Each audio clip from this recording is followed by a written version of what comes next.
Hey, this is Terry McMillan, driver of the Mello Yello Clean Seal Top Fuel Dragster, and you're listening to PRN's Nitro Notes. Welcome to the Denso Spark Plugs NHRA Nationals Finish Line edition of Nitro Notes, presented by the Performance Racing Network. I'm Brandon Mudd. Well, that didn't take long. Just one event after seeing his father Shane win at Gainesville, Tanner Gray became the youngest pro stock winner in NHRA's history. With that victory Sunday at the Strip at Las Vegas Motor Speedway, Tanner also earned the trifecta for the Gray family, making himself, Shane, and his grandfather Johnny the first three-generation pro winners in NHRA history. His Sin City win came after a round 2 red light at the Gator Nationals, a slip-up Tanner said he was able to overcome after testing in Gainesville the day after the event. No, I was probably more hard on myself than he was on me. You know, it was one of those deals where he said, get it out of your head and don't worry about it. And we tested the next day, and I think that helped a lot. I think if I would have came here and not tested in between, it still would have been in my head. But I got to make 6 to 8 runs testing, and they all went smooth. So, you know, I think that helped a bunch, and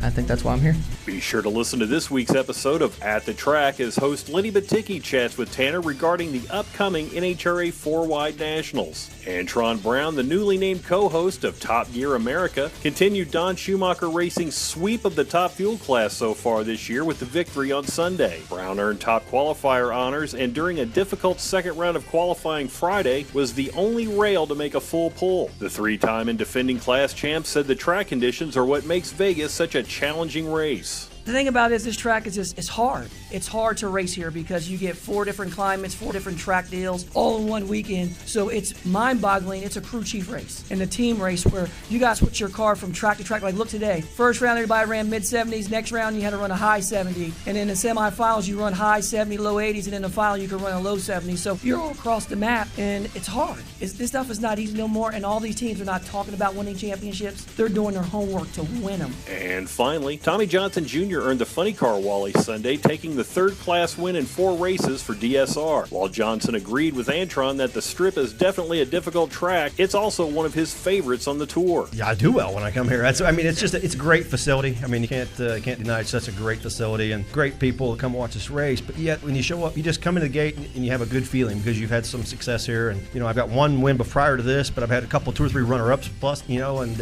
last year wasn't so good here, so I was looking to come back and redeem. Witness the return of Nitro to the Bellagio of drag strips at the NHRA 4-Wide Nationals at ZMAX Dragway April 28th through the 30th. Get your tickets today by calling 1-800-455-FANS. And be sure to check us out at GoPRN.com, on Facebook at Facebook.com/NitroNotes, and on iTunes.